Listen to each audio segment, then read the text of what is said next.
రాజకీయాల్లో మనం ఎక్కడైనా చూస్తాం దేశాల్లో కానీ రాష్ట్రాల్లో కానీ రాజకీయాలు చాలామందిని చూస్తాం చాలా రాజకీయ నాయకులను చూస్తాం కానీ ఏ దిశ లేకుండా అంటే ఒక విధానం లేనటువంటి రాజకీయ పార్టీని కానీ రాజకీయ నాయకులను కానీ ఫస్ట్ టైం మన ఆంధ్రప్రదేశ్లో జగన్మోహన్ రెడ్డిని చూస్తున్నాం. అది ఆంధ్ర రాష్ట్ర ప్రజలు చేసుకున్నటువంటి దౌర్భాగ్యం. ఎందుకు మాట్లాడాల్సి వస్తుందంటేనండి, యాక్చువల్గా రాజకీయాలు అనేది ఎలక్షన్స్ అప్పుడే ఉంటుందండి. మిగిలినంతా కూడా రాష్ట్ర అభివృద్ధి కోసం మనం ఇచ్చే సలహాలను బట్టి ప్రతిపక్ష హోదానంటే పడగొట్టడం, తొడగొట్టడం, బూతులు తిట్టడం, కులం చేయటం, రాజకీయం చేయటం, మతం చేయటం కాదు సార్. కన్స్ట్రక్టివ్గా డెసిషన్స్ ఇవ్వడం, రాబోయే తరాలకి గవర్నమెంట్ చేసే తప్పుల్ని ఎత్తి చూపటం అనేది కన్స్ట్రక్షన్గా ప్రతిపక్ష పాత్ర అనమాట. ఆ ప్రతిపక్ష పాత్ర పోషించే టైంలో మన విధానాలను నచ్చి నెక్స్ట్ మళ్ళీ ప్రజలు మనకు ఓటేసి మనల్ని గెలిపించుకుంటారు. అది జనరల్గా ఎక్కడైనా సరే దేశంలో కానీ రాష్ట్రంలో కానీ జరిగేటువంటి రాజకీయం. కానీ జగన్మోహన్ రెడ్డి ఏం చేస్తున్నాడు ఇక్కడ? ఏదో ఒక విధంగా రాష్ట్రాన్ని ఇంత దారుణంగా తయారు చేయాలనే ఆలోచనలో కులము, మతము, ప్రాంతం అనే ఒక ఎత్తుగడ ఎత్తుకున్నాడు. ఎందుకంటే ఈ మూడు తప్ప జగన్మోహన్ రెడ్డికి ఏమీ తెలియదండి. ఎంత దారుణంగా మాట్లాడుతున్నారంటే, ఎందుకంటే నిన్నగాక మొన్న ప్రెస్ మీట్లోకి వచ్చి ఆయన ఫస్ట్ చెప్పిన మాట ఏంటంటే, జస్ట్ ఆయన చెప్పాల్సిందే చెప్తాడు. వాళ్ళు చెప్పిన దాన్ని ఈయన అంటే ప్రెస్ వాళ్ళు అడిగితే సమాధానం చెప్పడు. ఏం మాట్లాడారంటే, నేను నెక్స్ట్ ఎలక్షన్స్లో మేనిఫెస్టోలో పెడుతున్నాను మ్యావ్గన్ అని. అసలు అమ్మ ఎట్లా ఉందంటే, బుర్ర ఉందా జగన్మోహన్ రెడ్డి మీకు?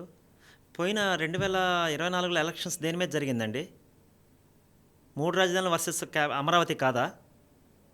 నువ్వే కదా చెప్పావు. మళ్ళీ ఇప్పుడు ఆ స్టాండ్ మార్చుకొని మళ్ళీ వచ్చి మ్యావ్గన్ అంటావేంటి? మరి 3 రాజధానులు ఏమైపోయింది అంటే?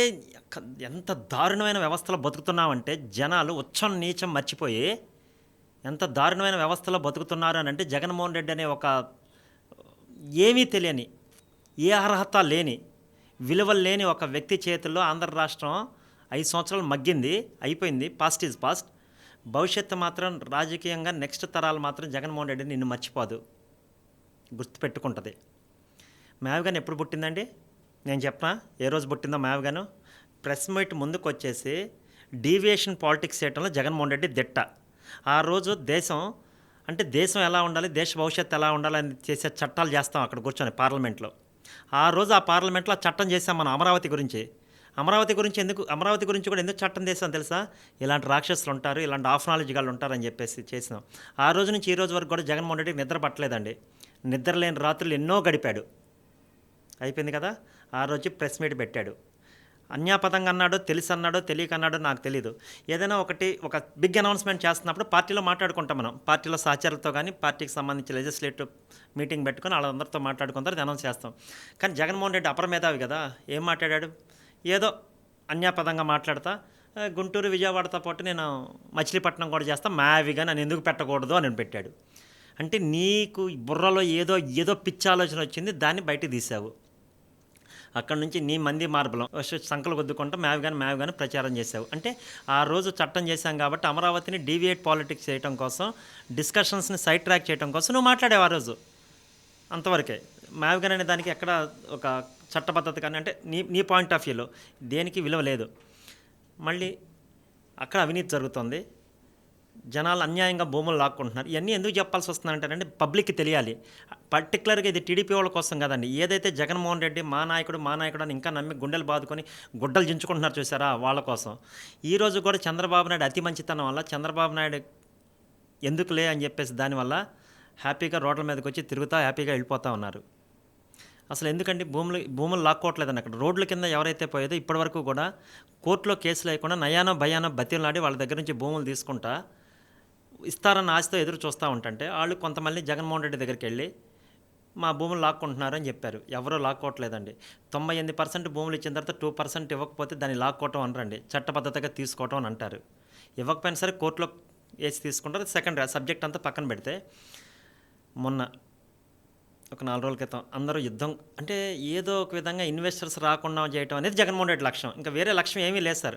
అమరావతిని చూస్తే అతనికి విపరీతమైన కడుపు మంట, నిద్ర కూడా బాదు. ఇంట్లో నాకు తెలిసి టీవీలు ఇవన్నీ పగలగొట్టేస్తూ ఉంటాడేమో నాకు తెలీదు. మొన్న ఒక వారం రోజుల క్రితం అసలు రాజధానితో ఎవరికీ సంబంధం లేని వ్యక్తి, రాజధానిలో సెంటు భూమి లేని కూడా నాయకులు కావచ్చు, వాళ్ళ పక్కన తిరిగినటువంటి కార్యకర్తలు కావచ్చు, దేవినేని అవినాష్ కావచ్చు, పేర్ని నాని కావచ్చు, ఇంకా అటు నుంచి వచ్చిన అంబటి రాంబాబు కావచ్చు, ఎవరికి కూడా రాజధానిలో కనీసం రాజధానిలో గత 5 సంవత్సరాలు రాజధానిలో వెళ్తే అద్దం దించి కూడా ఎవరు చూడలేదు సార్. అక్కడ ఏం జరుగుతుందని చెప్పేసి అద్దం దించి కూడా చూడలేని వ్యక్తులు వీళ్ళందరూ. అంత కసిగా ఉన్నారు రాజధాని మీద. ఈరోజు వచ్చేసి మొన్న వచ్చేసి గలాటా సృష్టించేశారు, వెళ్ళిపోయారు. దాని సందర్భంగా ఈరోజు మనాడు ప్రెస్ మీట్ పెట్టాడు. ప్రెస్ మీట్ పెట్టి నేను మ్యాండేట్ నాది అని అంటున్నాడు. ఏంటి బొచ్చులో మ్యాండేట్? ఆల్రెడీ దొబ్బావు కదా. ఆ మ్యాండేట్ అంటే 3 రోజుల మ్యాండేట్ కదా 11 సీట్లు వచ్చినాయి. ఇంత చిన్న లాజిక్ ఎట్లా మర్చిపోయారు జగన్మోహన్ రెడ్డి? నీలాంటి వాళ్ళని పబ్లిక్గా వదిలేసారు చూసావా? 50,000 కోట్లు ఈడీ అటాచ్మెంట్ అయ్యి 10 సంవత్సరాల నుంచి జైలుకి వెళ్లకుండా 14 నెలలు జైలు శిక్ష అనుభవించి అవినీతి కేసులో రోడ్డు మీద తిరుగుతా ఇంకా జనాల్ని మభ్యపెట్టిద్దాను చూసావా?